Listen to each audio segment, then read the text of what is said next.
Hello and welcome back to the latest episode of the Master None podcast. I'm your host Stephen Murphy as always. I'm joined by the usual rugby crew of Sam and Westy. How are you, gents? Looking good as always. Sam in the Canes jersey. Have you watched that since the start of Super Rugby Aotearoa? Yeah, I watched it last week and then we lost. So Yeah, it's your fault. So this week, obviously, with Super Rugby Aotearoa pretty much cancelled or ended. We'd won I think we null and void it, and Saturday. we just don't accept Crusaders as winners. Yeah, that's how we go. Yeah, if they had won the week before, we could say that, but they've flipping won a week early. But we had one game on Saturday. We had the Highlanders and the Hurricanes, and then what we decided this week we'll do is pretty much because we've no idea when that game, even if it will be played or when it will be played, that we'd picked our own team of the tournament. We all picked our team, and we'll see if we kind of agreed on some or disagreed on some. But first, I think before we get into that, we'll talk about the game on Saturday. Obviously played with no fans behind closed doors pretty much, but they did a good job with the crowd noises, I have to say. I was watching it the first half and it nearly tricked me a few times. I thought there was actually a few people in the stands, but Aaron Smith, 150 appearances, Ash Dixon, 100 appearances, which is pretty impressive. What age is Aaron Smith? Is he 30, 31, 32? I think he's the most, isn't he? I don't know. I'll double check it now here. It's pretty impressive though, 150 starts. I know he's probably from a young age who's starting. 31, yeah. 31, that's pretty impressive. But as I said, I only seen the first half and then I watched the highlights. But the first half, I was saying to you, Sam, as well in the WhatsApp, I couldn't believe that the Hurricanes lost this game because I knew the result before watching the first half. And the Hurricanes, I think they scored like 4 tries, but like weren't 2 disallowed, or there was at least one disallowed try. They were very dangerous looking. Even the first the first try of the game they scored, it was a fortunate bounce, but then they're so dangerous on the counter attack. Yeah, it was hard to kind of understand where it all went wrong out of context. Like if you were to describe the game in stats, or if you just look at the highlights, it looks like Hurricanes were all over them and we're going to win and they're going to do what they've done in the last few weeks, which is blow them away. But credit to Highlanders, they stuck with it, and then there was one ridiculous breakaway try in the second half, and then it was just put on the afterburners and went for it, and then he couldn't give out about the penalty try. It was very the ref kind of made his decision up pretty quickly, put his hand up for the try, and then gave Save the yellow card. But after that, it was just too far gone really to get back into it. Just like Umaga Jensen scores in the last second or the last few minutes to get a consolation try, but it was by that time it was a bit far out. But I thought Canes looked brilliant. David Booth was brilliant. Umaga Jensen was very good again. The pack were strong runners. Karifi was brilliant, and Save was very good. So there was nothing wrong with the performance. I think Highlanders, in fairness, just wanted to kind of make sure, like we said on the show last week, just make sure that they weren't kind of bracketed in with the Chiefs down the bottom, and just kind of know we were firmly mid-table and we held our own. They beat Canes twice in the tournament. They beat them first game and last game, so it was interesting. Yeah, Wes, did you see this game or did you see the highlights? I didn't see it live. No, I saw it later and I was kind of drifted in and out of it. But yeah, kind of similar to what I think you said earlier, Smurf. In the first half, knowing the result, it was really difficult to see where it was going to come out of. I think it was a little bit of normal dominant Hurricanes. I just think, especially in the second half, maybe the cohesion just wasn't there. And I do think that it kind of maybe highlights the importance of someone like TJ Paranara and the team to kind of drive that progress forward and keep everybody singing off the same hymn sheet, maybe. Yeah, that's a good point. Yeah, that's a massive loss for that. Just further on to that, Wesley's they're having TJ gone, and then also having Laumapi's been injured the last 2 games as well, there might just be a few too many changes, 1 or 2 changes. The wingers for Hurricanes have rotated quite steadily throughout the entire tournament. Lamb was in for a couple of weeks, and then Van Wyk was in, and they've been changing quite steadily. So maybe that was just a change too far, and just kind of the cohesion, the playing together just kind of was just one step too short or something. Yeah, they had Coles playing was it loosehead instead of hooker. I kind of was used to seeing him in hooker for the Canes. Yeah. Which I thought was strange. I don't know the backstory. Was there injuries or what led to it? I don't know enough about him to know if he's done that before, or if that's a thing they do. Just strange to me. Sure, yeah. The penalty. The penalty try, Sam, when you watching the actual game, was it deserved? Is it enough punishment for a team to give away the penalty try without the yellow card, or was both warranted?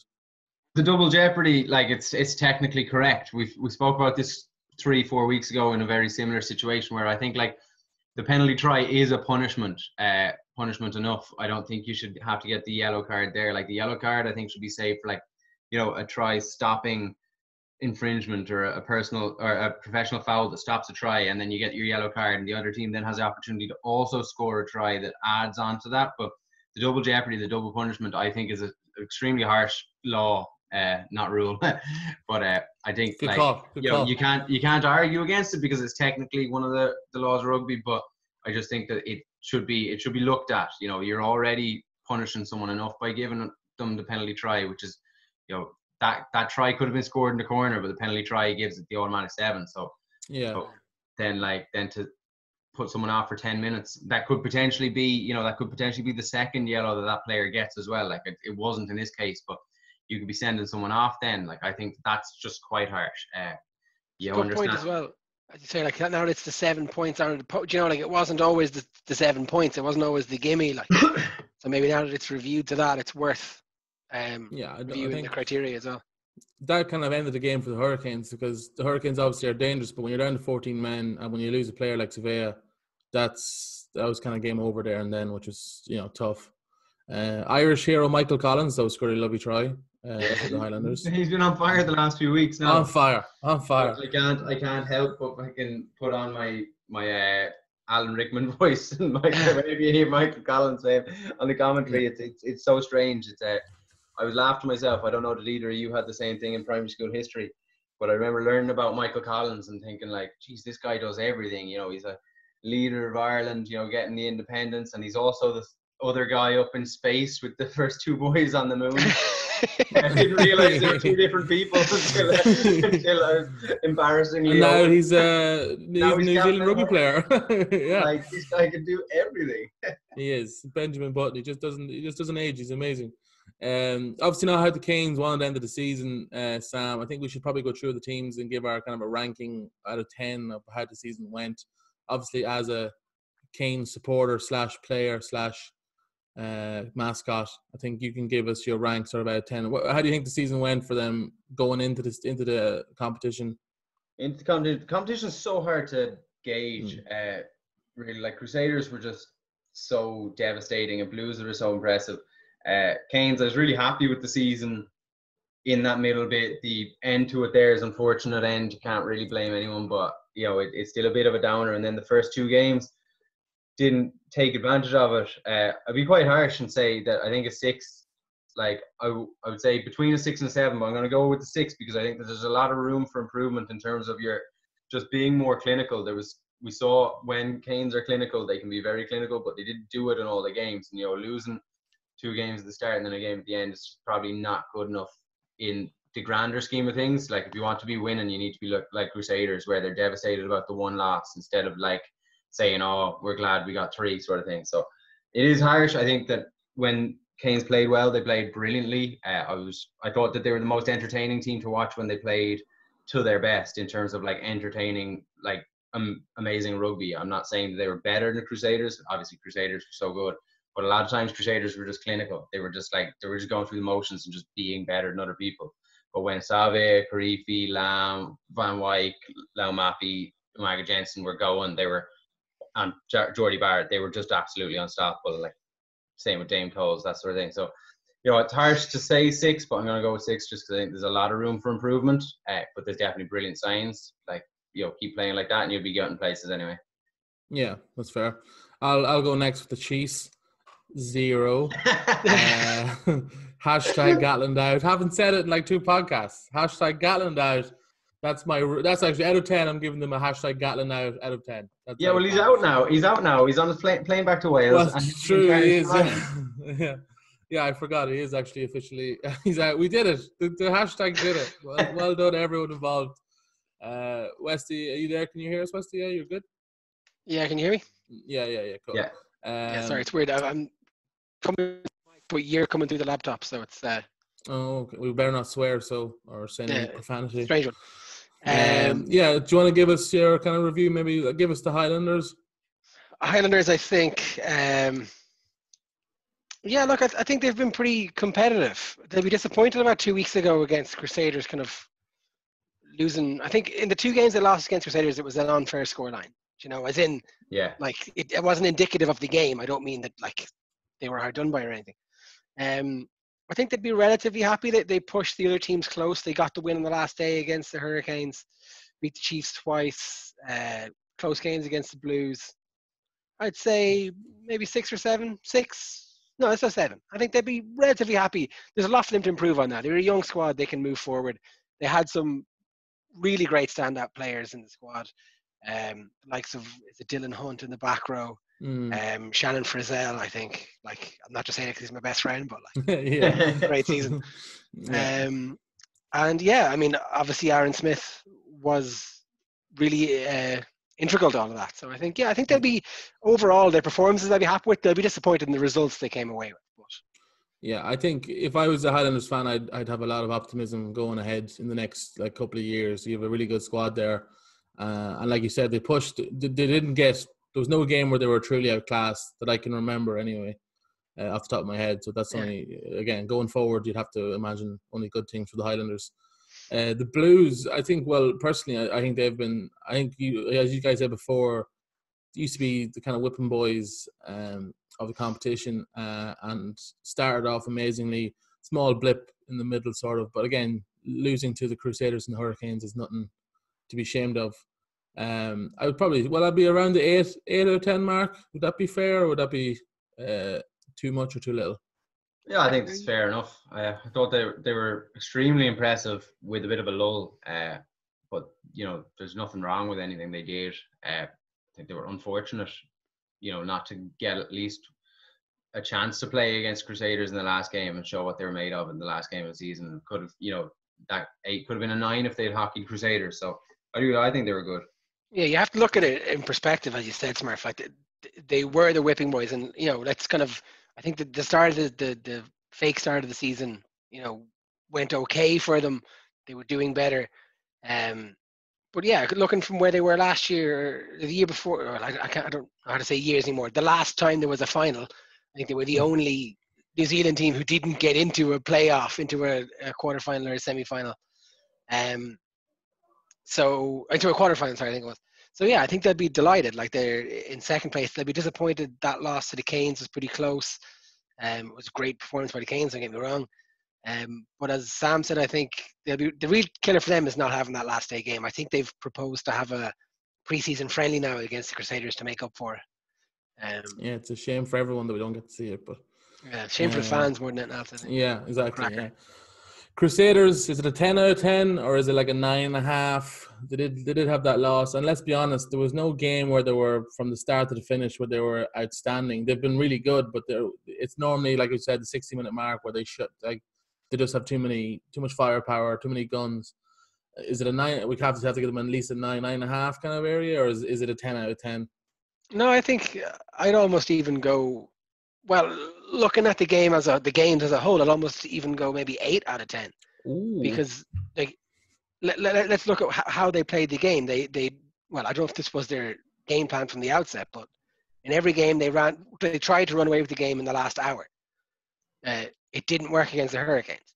I don't think that's a good strategy. I don't think playing rugby for the last 20 minutes is a great strategy to go forward with. It was great and it worked for them, and I don't really know who else I can see tripping them up. But I think they'll know that there's improvements to be made. Yeah, absolutely. I think like the idea that they're some sort of flat track bully whereby they just don't let teams get on top of them. It nearly backfired with the Highlanders a couple of weeks ago. That was just, the Highlanders were so unlucky in that. And then when Canes really came out and put it to them, it showed that they are, beatable in a way that it's going to be a long debate until such time that it ever is. In a way that like Leinster haven't really had done to them in the last few years, barring maybe that Saracens final. Like, teams can come at Leinster and they just soak it up. Whereas I think you saw with Canes and Highlanders, if you go at Crusaders, you can get under their skin and you can't get at them. So, they're not quite as good at being the flat track bullies as they'd like to be, but they were so impressive. And that game plan of winning in the last 20, like it was next to perfect. So you can't really fault them too much. I do think there's a bit of room for improvement, but if they improve anymore, they're going to be a scary beast. So I'd give them, I'd agree with an 8 or even a 9. I think that they were very impressive. There's definitely room just to not be gotten at, like the true kind of showing of a flat track bully is someone that just is able to just do what they try to do in all the games, and were successful in doing in all but one of the games, which was soak it up and then win it in the end. So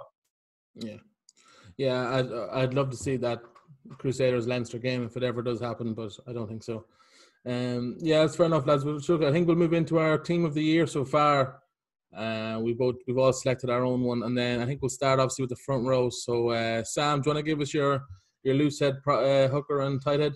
Yeah, I went with Aidan Johnson from Highlanders at 1. He played all but one of their games. He played for 50 minutes or so. It's when you're looking up. I was looking up stats. I had him on a few of my teams of the week. Like, he played well.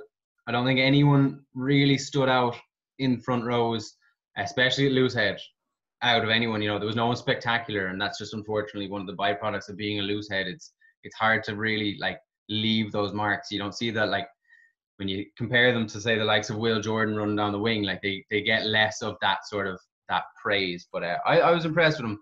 I'm going to go with a bit of Kane's bias and go with Coles at hooker, because I don't think any of the hookers in the entire tournament were overly good, but at least Coles was scoring 40-yard tries, so that's why I'll give it to him. I think everyone's line-out throwing was absolutely shite, and I think that other than that, no one stood out hugely outside of the fact that Coles was just bombing it down the wing and scoring tries past Bowden Barrett.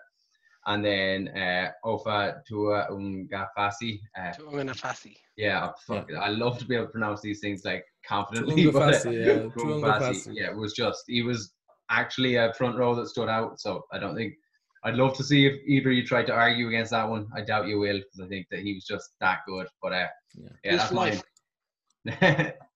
That's my front row anyway. Westy might try and get Simon Zebo in. We don't know. It's still up in the air. Just try him and hooker. That's all I'm saying. He's got the skill. If he's been eating enough croissants now, he's not far off the last time we saw him. And lockdown's probably been kind to him as well. So he's definitely We'll not get into that. Westy, do you want to give us your front row? So I found one of these difficult. The other two were easy enough for me. So I went with Joe Moody, Coles, and Tuungafasi. I just think I kind of further to what Sam said. I just think look, it's great to see an agile front row. Everyone loves it, but I just think Coles is just such a leader from the front. I just couldn't.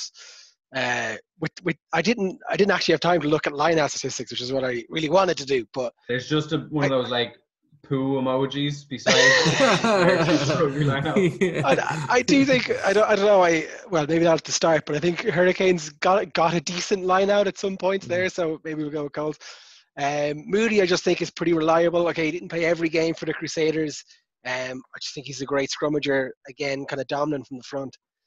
And as you say, Opa Tuungafasi, he's someone to me, he's been in and around an All Black squad for years now, and then all of a sudden, you hear about him pulling trucks down his driveway during lockdown, and just, comes on and dominates every scrum he was in.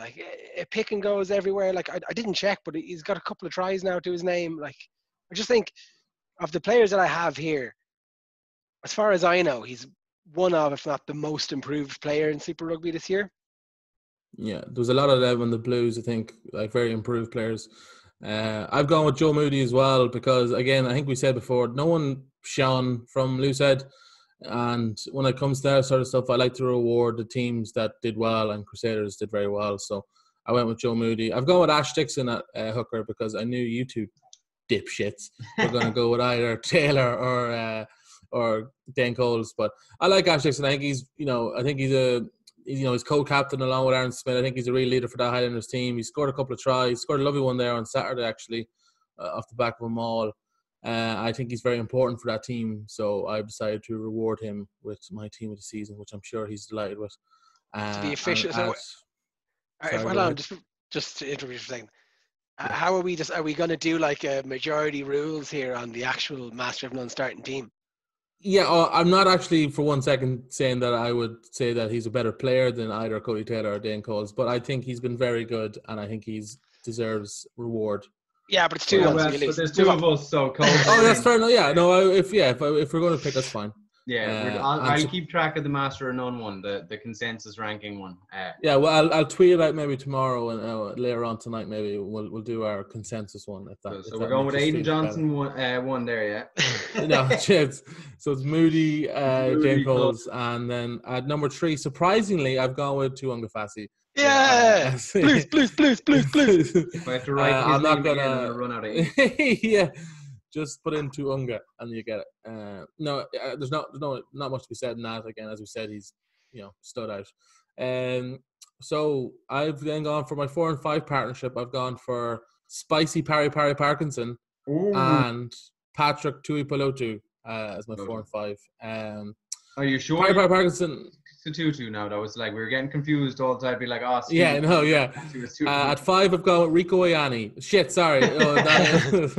I like Parry Parkinson. Even the first game I've seen him, he's lots of energy, doesn't miss many tackles, gets through a lot of work rate. And I said I'd like the Highlanders, so I picked a few of them in my team.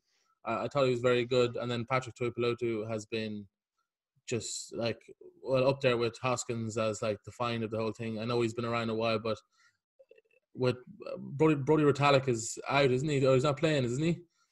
He's gone, isn't he? Went to Japan, didn't he? And now I don't know if he's back. So that I can't see how Patrick Tuipulotu isn't starting for the All Blacks. Next time they play. So I think he's been a fantastic leader for the Blues, by all accounts. One of the best captains going. So I've gone with that as my 4 or 5 partnership. So Westy, what have you gone for? So again, maybe I made a mistake here numbers wise. But at 4 and as my captain, I went with Patrick Tuipulotu. As you said, fantastic player. I think he's a great leader. Another one of these lads who has a handful of All Blacks caps, but you might not have been overly aware of him before now. And I think, I'd pick him as my captain. I think he was one of the best leaders on the pitch that we saw. And then I went with Whitelock as my other second row because I think he is a terrifying human being. I think he's that old-fashioned kind of Paul O'Connell second row. He's your engine room guy. His work rate that I saw was brilliant. I just don't think you can understate his importance in that Crusaders team. Yeah, he's reliable as an old pair of boots. Do you know what I mean? You know what you're getting when you get Sam Whitelock. So yeah, I get that. Sam, any changes, any surprises for us? No, I went with Tuipulotu and Whitelock as well. I think that there's nothing you can say. God damn it! There's nothing new you can say about Whitelock. Unfortunately for a podcast, he was as consistent in this tournament as he has been his entire career, and it's what's so great about him. And then Tuipulotu, that Blues forward pack, hard enough as it was to distinguish who was who with the dodgy haircuts, was so good. They were all absolutely brilliant, and he was one of the biggest things about that. He was driving mauls when there was mauls to be driven. He was making tackles when there was tackles to be made. And there was nothing really do wrong with him. So those of you who are listening to the podcast who are just willing us to argue, it's not going to be about the second rows anyway. No, it's not. Also, it says a lot for the state of haircuts in New Zealand, where I didn't think they were that dodgy, because compared to some of the rest of them, they looked fine. Just like it was just tinted or just a hint of pink. That was the only problem. They look like Sam. Get your head out of the gutter. Do you ever get your t-shirt out of the wash and bleach is spilled on it? It's kind of these weird like pinky stains all over. That's what it looked like. Yeah, exactly. Right, give us your back row, Sam. You can start this time. This was hard to pick. Is it just back rows across the world? Is it whard to pick, or why is it so tough? This was hard to pick, and I'm going to wreck your heads with my number 8 pick. I know full well the two of you are going to argue with me, but I'm going with Savia at number 8. Oh no, Karifi, and I'll justify Savia. I'll argue on his behalf. Karifi and Lachlan Bashir as my flankers. Karifi for his running, his tackling, his explosiveness, how he kind of changed the way Canes were playing when he started to come into it more. After the first 2 weeks, he was just brilliant. He was almost unplayable. He was so good. And then Lachlan Bashir was class in a team that was failing miserably. So I was happy kind of to see that. I thought he was probably the best thing about them, maybe second best. And then Savia, I was like, I wanted to put in Satutu, I really did, but he played 4 games, and Save I thought had missed more than he had, but I'm looking at it. He played 29 minutes around 1. Then he played 80 minutes, 80 minutes, 80 minutes, 80 minutes, 80 minutes, and 73 minutes and 70 minutes. The one he played 70 minutes was a yellow card. So that is ridiculous amount of time on a pitch. And he was playing absolutely brilliantly until the yellow card in the last game. He was huge. He was selling dummies. I'm going out practicing that in the back garden. He was scoring tries. He was a leader from that number 8 spot. Between himself and TJ Paranara, they were working on some sort of rhythm that you get. So I think it was unfortunate on Hoskins Satutu if he played and continued to play the way he had been the first few weeks, without a doubt. Yeah, but I just think consistently throughout the entire tournament, Save was better for me. Right, okay, fair enough. I can go next at Westy and leave you to the end. So I've gone number 6. I've gone Westy's best mate, Shannon Frizzell. I think he's been brilliant, really, all competition games he's played. He's scored a couple of tries now, and it's just been brilliant for the Highlanders.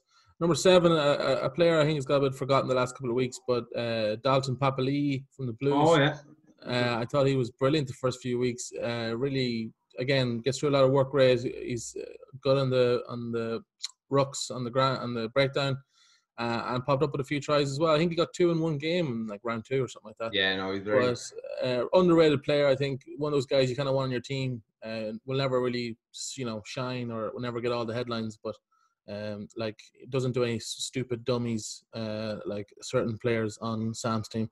You're stupid.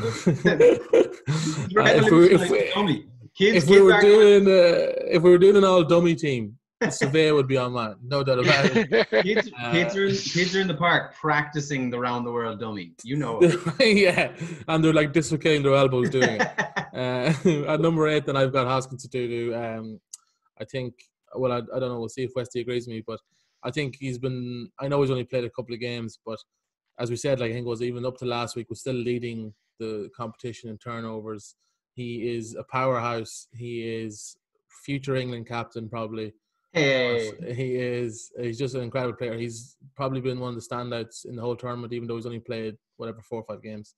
But I think he deserves to be. I think he did enough to deserve to be on his team. Survey don't get me wrong, has been great, but I don't think he stood out enough to make the team of the season. So I've gone with Hoskins Satutu at number 8. So Westy, over to you. So I went with Papali'i at 6 because that's where he plays. No, every game he did. This is a person with experience of playing in the back row that knows what they're talking about.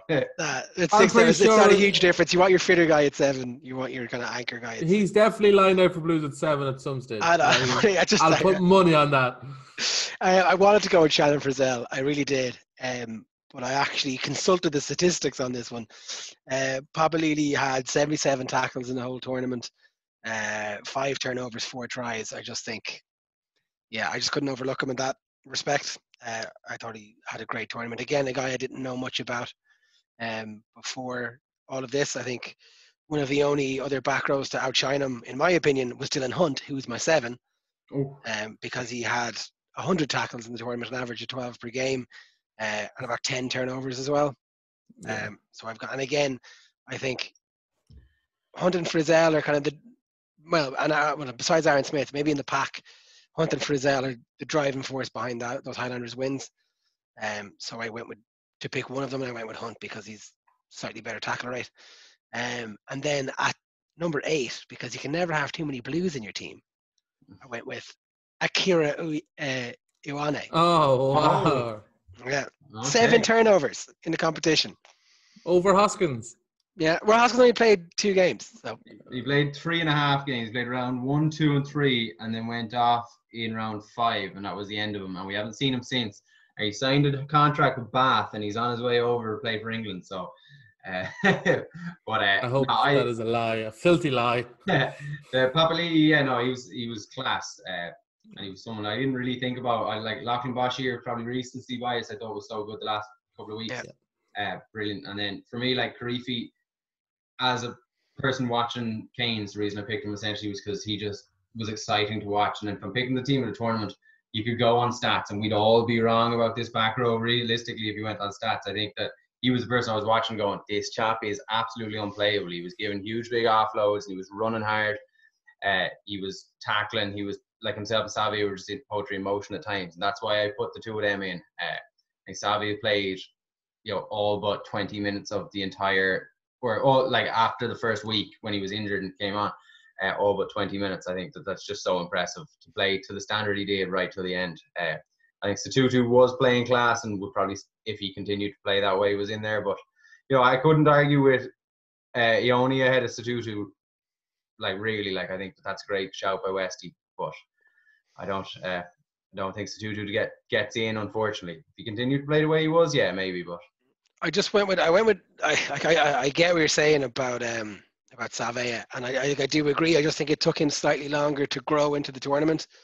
It was around second or third round when he really started to come out. I still think he has a ways to go. I think he's still better than we've seen.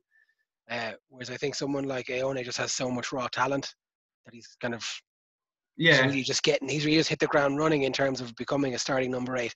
And again, in my mind, Savea is still a 7. I don't really have him at 8. I see, he's only gone into 8 now because McCaw is gone. I think sorry, not McCaw, Reed, but I think as if you're looking at kind of a back row in the modern game, they're getting rid of that standardized 8-8 and having these kind of universal hybrids. Players playing between especially playing between two positions where you get your 7s playing 8 all the time now, and I think that's nothing against him. I think with Save, if you look at that the Canes beating Crusaders, he was just absolutely integral. He was running so hard. He was making the gain line break it, giving offloads. He was just ridiculous, and I think that the only team to beat the Crusaders, and he was integral to it, probably man of the match performance. I just think I personally couldn't look past him. I know there's other players that had maybe better 2-week, 3-week periods, but I think if you just look at the entire tournament, he played 80 minutes in 6 of the games. That's ridiculous for a forward.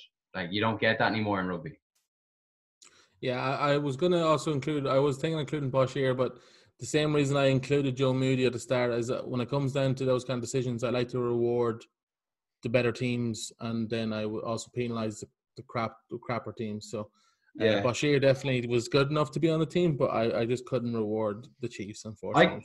I kind of went the opposite way with Bashir and put him in because I think he was one of the few shining lights in that team. I think he's he got 4 tries, which no, he was brilliant, but unfortunately he's on. I just think it's the Chiefs aren't going to get anything. You might as well give them the fact that Bashir was standout and just at least kind of be you were all crap, but at least Damien McKenzie was able to kick a few points and Bashir was able to score a few tries. Yeah, exactly. Yeah. 9 and 10. So I think 10 is going to be the least talked about position because it's pretty obvious. Both. Yeah.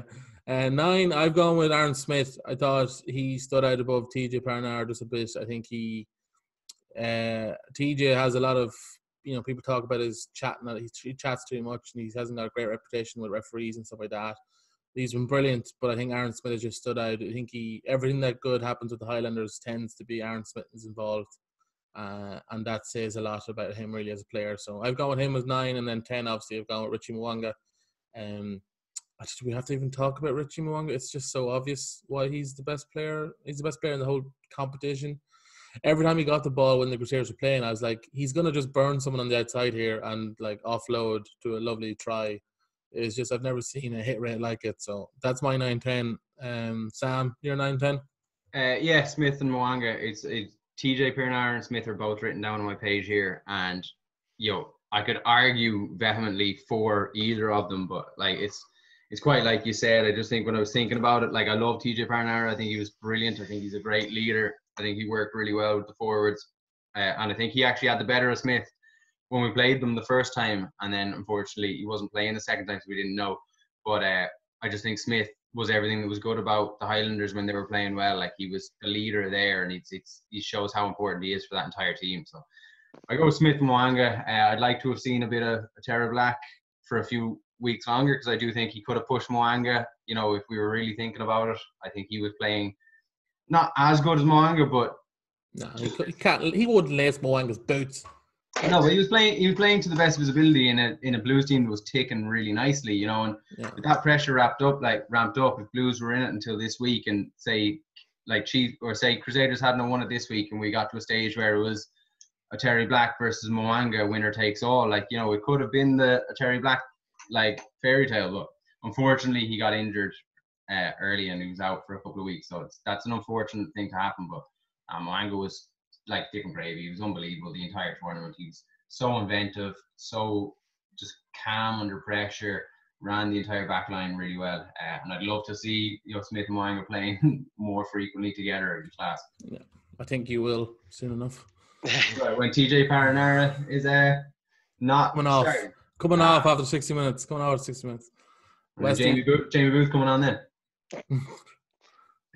Yeah, look, I'm not going to argue with anything either of you guys have said.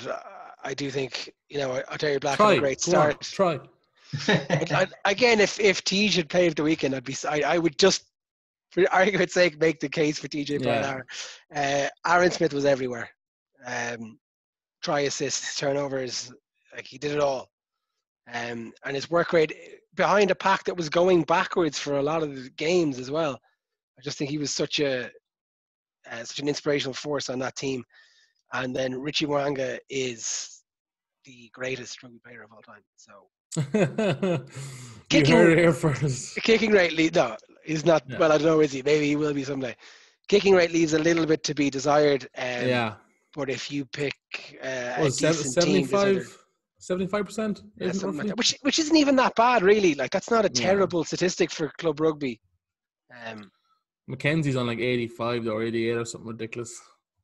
Yeah, he's also taken 5 times as many kicks as anybody else. Yeah, he is. He's got a lot more practice in than Moanga is, that's for sure. So I went with Smith and Moanga. I think they're your AB starters at the minute either way. Yeah, which is pretty scary. I did try and pick. I tried to pick a team regardless of who's played for the All Blacks, but I mean that's one that you just can't like. Yeah. Smith Moanga. Yeah, there's some. Would there be an argument to say for Finlay Christie had a better tournament for his own standard? As I'm not saying was better, but for his own standard, like he's really come. Oh yeah, I think he's been brilliant. I think he's been brilliant the entire tournament, and you know if he continues to play like that, it'll be the Paranara Smith Christie conversation as opposed to just the Paranara Smith conversation. Like, and I genuinely do believe that. Like, I think that he was as good as them at times and can only get better. He's 6 years younger than the both of them. So, yeah, he's in the conversation, but he's still third in the conversation. But he's definitely added himself. The names escape me now. Who is the Crusaders scrum half? I'm pretty sure he went to the World Cup and I can't remember his name. I'll check you now. Yeah. It's still though again. Bryn Hall. Bryn Hall. Well, I'm pretty sure Bryn Hall went to the World Cup. Very good, but yeah, not in the Smith Paranara conversation yet. Anyway. No, unfortunately, no. But again, like what a depth of riches that is. We'll move on to our midfield partnership 12-13. So, Wes, did you want to kick us off? Yeah, I tried to be a bit. I think I actually said this on the podcast last week, and I tried to kind of go with a bit of a mix of players. So I went with Goodhue at 12 and Umaga Jensen at 13. I disagree with the Goodhue. Yeah, I think he's been bang average all year. I think as an offloading threat, I just think it's so dangerous having him in midfield. Like I think he's been hurt by his own amazing standards. I think he's been a genuine liability because of how poor defensively and positioning wise he's been. I think a few offloads get into your Super Rugby 6-minute highlights of tries scored, but I think game by game watching him, he's not been anywhere near what he's capable of. Yeah. I think he's been involved in most of the Crusaders' tries. I think highlights or not, if you go back and watch, he's been culpable for most of the ones conceded. So like, all you need is a positive ledger. Yeah. He's breaking even. He's breaking even. He's not breaking even. He's in the positive, definitely. I think for his own standard that he definitely has. I think that this has been a poor tournament for him. I think of the centres, I would have had him before. Like, and we said this maybe week 2 or week 3. He starts with the All Blacks, you know. And then since then, I would have him now. He'd be right down the list for me. He wasn't even in my top 4 centres. I went with kind of I'm just assuming they can all play 12 and 13. I don't care which one plays where, to be honest, kind of pick. But he wouldn't be in my top 4 of the players I have written down here because I just don't think he was anywhere near his own standards. Yeah, I think he's sort of, as we said earlier on, Westy, and you made a point about Bowden Barrett. His stock hasn't risen. It's sort of stayed the same where others have risen. I think his own like levels have just been he's hurt himself in the sense that he's been too good before, and then I think I agree with Sam here. I think he's just been fairly average for him. For his standards, I think he's been fairly average this year. I think he probably will still be selected by the All Blacks because they know what he can do. Of course. I think he's not going to make. Yeah, he doesn't make my team either. So Westy, you take that selection. And you throw I will die on this hill. Yeah, you would die on that. Yeah, and if he's protecting you, you're going to die a lot quicker. Sam, and seeing as you came with such heat there, Sam, give us your 12-13. I had no doubt about my 13, which is Umaga Jensen, because I think he's been a highlight of the second half of the season for definite. He's just been unplayable. He's been brilliant. He's been defensively brilliant as well as offensively brilliant. His offloading game is just as good as Good Hughes, but his try-scoring game is better. But then for 12, it was hard not to pick Laumapi based on 2-3 really, really good performances, but I just don't think he was consistent if you look at the entire tournament. Rico Ione is my 12, but Laumapi and Anton Leonard-Brown were so close. Like I was so close to picking either of them, but I think Rico Ione and Umaga Jensen for me were the standouts consistently across the board. Yeah. I've gone with Laumapi and Umaga Jensen. And all Hurricanes pairings, West Sam, you're welcome. Yeah. I when it comes to sort of stuff, I kind of look at the upside and like who's got the higher ceiling here. Laumapi's ceiling was just incredible when he was. It was such a shame that he got injured. It was. Yeah, if the pace to burn, and if you burn Bowden Barrett, for speed, I think you deserve to be on any team. Yeah, but Dane Cole's, but I think that there's some sort of Bowden Barrett is fast bullshit thing going on. He is incredibly fast. He's incredibly fast. Dane Cole is just a wrecking ball. He wasn't faster than Bowden Barrett. He just weighs about 20 kilos more. Well, way more probably. I reckon Tom McCartney has him in a foot race, to be honest. So I think Sam will get you to race him. I'll freaking race him. We'll fly him over. I have no problem doing it.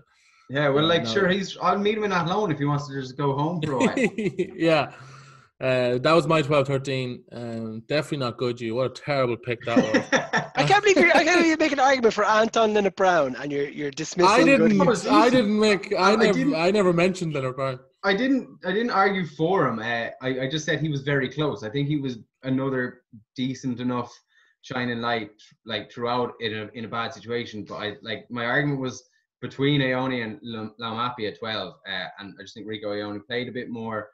We were talking maybe week 3 about he was unbelievable that he had moved from wing to centre so seamlessly. He'd been involved in a lot of what was good for the Blues. So I was happy to put him in there ahead of Laumapi just consistency wise. But I think Laumapi had 3 really good games. Yeah, that's he had a slow start to the season, and then unluckily he got injured towards the end. So I didn't want to go with Laumapi. And that's I think Rico Ione has done great to convert into the centre. Is he there yet? No. I think if you don't listen Leonard Brown, I don't think there's any argument for Leonard Leonard Brown. I think that's a ridiculous statement. Who does he play for again, Leonard Brown? Some Welsh team, I think, is it? Scarlets? Wherever the hell Gatland end up next.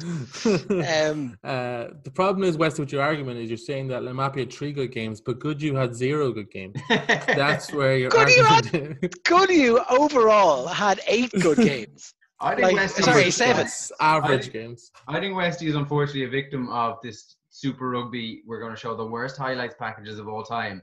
Oh, screw you, man! I watched every game. I watched every game. I'm not some highlights poor on YouTube. You're like Bill Murray in Space Jam, and you don't play defense. That's your problem. I have criticized Goodhue on this podcast as well. I just think he brings more than you lose with him. I wanted a mix of my centres. I wanted flash and bang.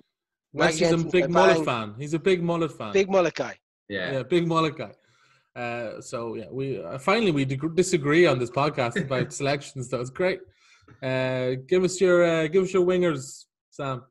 This was a tough one because I'm I had to pick between Sevu Reece and Will Jordan on one wing because I have Caleb Clark on the other wing, and I would love if you tried to argue about Caleb Clark. I thought he was just absolutely sensational.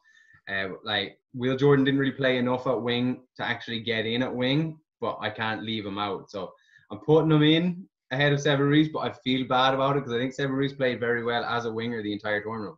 Will Jordan was kind of a winger for the last 10 minutes of some games, but he was mainly a fullback. But I am going with Will Jordan and Caleb Clark. Yeah, I have the same actually, which is a bit disappointing. But it's sort of cheating putting Will Jordan in his wing because I think he started one game. He played there enough that you could get away with it. It's not he can play a wing as well as fullback. It's not as if he can't. And he did move to wing in game, so you can get away with it. It's not like he didn't play there and you're just going, oh, I'm just putting him there because he played really well and I want to wedge him in. Which is what I would do in the past. Which is what we are sort of doing, though, because Sevu Reece was a better winger for the competition. Yeah, but you couldn't leave Will Jordan off. I'm sorry, because I also wanted to put my fullback in as my fullback. So I've gone with there. Westy, let's hope that you have someone different. What am I giving all three or just the wingers? No, give us your wingers and then we'll leave the fullback discussion at the end. So I don't think you can leave Will Jordan out of a team the way he's playing. I think it's. I think, like, what is he, 39 defenders beaten, 724 meters made. Now, he's playing fullback, so a lot of that is, you get a few extra because you're fullback, you've more landing up. 9 offloads. I lost count of how many tries. I think young player of the tournament by far, definitely. Yeah. And look, I didn't go with Clark, and I really wanted to go with Clark. But I just think Sevu Reece as well on the other wing. I just think he's brilliant. I just think so many times. You said, Sam, if he can argue Caleb Clark, let's try it. So let's hear it, Sam. Let's hear it. I think Sevu Reece is the only one that could come close enough from the entire tournament to be a worthwhile sort of argument. But I don't understand how you can leave Caleb Clark out. I thought he was like almost revolutionary in terms of the way he came in and he just started playing a whole. It was like putting your number 8 in the wing, but not losing any of the winger attributes. He was just monstrous. He was beating every tackle. He was offloading whenever he needed to.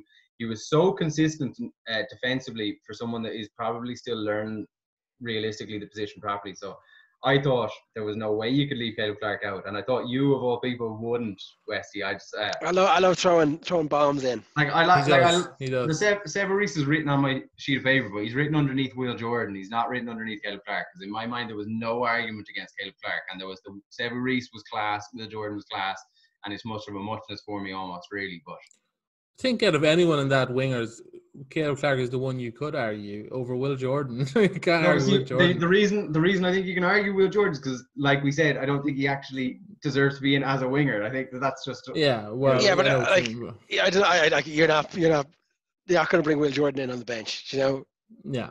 The Crusaders did one game. Okay. Look, I'm happy. Like I'm not arguing against Caleb Clark. I'm not saying you shouldn't. No, you are. We heard it. We heard you say Caleb Clark is the worst rugby player you've ever seen. We heard. I mean, I may have said my granny is a better winger than Caleb Clark. Yeah. And she's been dead for 6 years, so Yeah, but she did start for Ballina second, so it's last week. Fine. Had her propped up like a scarecrow. But I just think Reece, like, defenders beaten again, is 400 odd meters made. I think so many times Crusaders looked a bit lost, and Sevu Reece brought them to life. I think nearly everything good that happened in that Crusaders backline was Mwanga, Reece, or Jordan, and Goodhue as well. Not at all. Not at all. Not at all. So I just thought fullback, Westy, kick us off. I think. Well, we've all gone with Jordy Barrett, obviously, haven't we? There we are. Big man Jordy. Is there a case to be made for Havili from Crusaders? There is obviously a case. No, there's not. There's not. Yeah. No. Well, is there a case for Will Jordan over Jordy Barrett at fullback? If you're putting a Crusaders fullback in, the conversation has to be Will Jordan. The Crusaders dropped Will Jordan for David Havili. Is it dropped, or is this the David Havili's the past? Will Jordan's the future. Was he dropped, or did they just use a different one? This is this whole old school mentality that Eddie Jones is telling us we have to get rid of, where you don't drop players, you play players for like. I don't listen to Eddie Jones. That's the first rule of my life. Okay, I never listen to anything that man says, unless he becomes Ireland manager. Then I will. But until that day, no. But they definitely, Will Jordan was on fire. He didn't start. Okay, I'll not drop the D bomb, but he didn't start, and they started David Havili full back. So Will Jordan's only young. You want to? It's a similar thing to Clark, and I think it's why maybe it's really interesting to debate the two of them, because they're both young lads coming through. Clark is a sevens convert. With Will Jordan, it's just a case of managing him. They just gave him a week off and started Havili instead. And it could have been anything. He could have been feeling something in training. Could have had like have to get a COVID test. Yeah, there could be any reason as to why he did not start that game. And then like it's like not like Havili's much of a step down. It's not like you're going putting me in and being like, okay, just do a job for us this week and we'll get Will Jordan back in next week. They're putting in an extremely talented, extremely qualified player in position. I thought Jordan was class, but I have him on the wing. I thought Jordy Barrett, after coming back from injury, was so consistent the entire way through, dominant in the air, huge runner. Like you'd love to see him at 12 for just a little bit of a game, because I think like he could run so hard in a crash ball. Kicking wise, he changed the course of play in games when there was this turnover and you were straight down the other end into the corner, or then you were also putting over these huge big 70-yard fucking penalties. I think as a fullback, he's definitely done himself the most favours in terms of getting that starting All Black spot, because Will Jordan is scoring these beautiful tries in game and stuff, but it's a bit like Jordan Larmour in the Ireland conversation where like Jordy Barrett was being tested defensively and aerially and everything, whereas I think like Will Jordan was just beating players and he was class at it, and that's great. But they would internationally, they'll come under a bit of pressure, and then you'll have to see how he reacts to that before you can make your full decision. Yeah, I think Barrett, as soon as he came back for the Hurricanes, the spark was there, and it's no coincidence that's when they started to play really, really well. They were a different team with him, and then even like Jordy Barrett went to the World Cup as a winger. Like he played on the wing, I think, against Highlanders the weekend, if I'm not mistaken, and he just wasn't the same team. I think it's one of the small things that probably went against them in the end. I think you lose more if you're going between the conversation between Barrett and Jordan. You lose more with Barrett on the wing and Jordan at fullback than you do by moving Jordan. Yeah, definitely. I agree. And it's amazing that we're talking about a Barrett in selection and we're not talking about Bowden. Who? Is he that Japanese lad? Oh, Scott. You mean the second row? He's injured. Scott, yeah. He's in. Sorry, my bad. Apologies. That rounds out our team, lads. I think we can't talk about Super Rugby Aotearoa and summing up without talking about some disappointments, and that would be not seeing Dan Carter and not seeing Nil Scudda either. He played a club game at the weekend, though, I saw. Yeah, true. Yeah, he did, which is obviously a great sign, but there's no doubt about it that when he was announced that he was, signing for the teams, there was a lot of excitement around it. Dan Carter coming back as well, possibly. We knew it was never going to be a couple of games for Dan Carter, but even just to see him, that handsome man on the pitch, would have been great. But unfortunately not. Westy, I know that you must have been quite disappointed with that.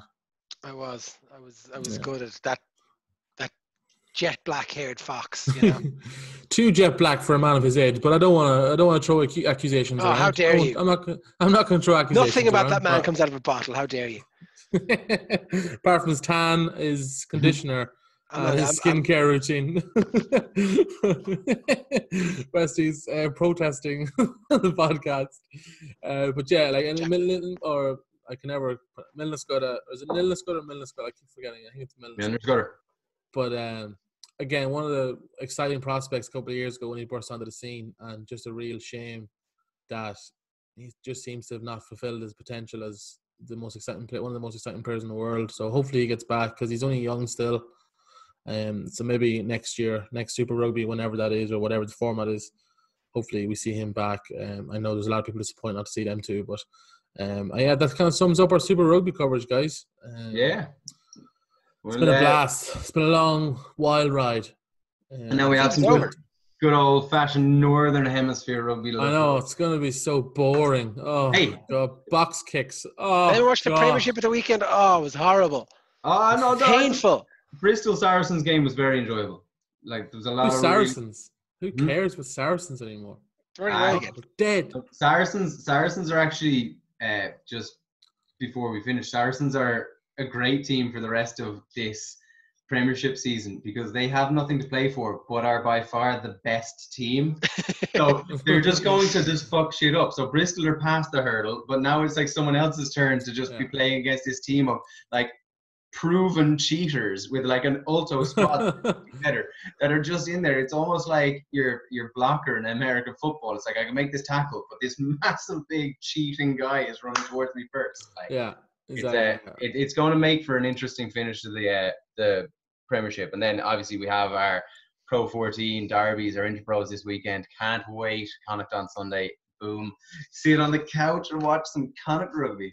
Yeah, Leinster Munster is Saturday, and then Connacht Ulster is Sunday.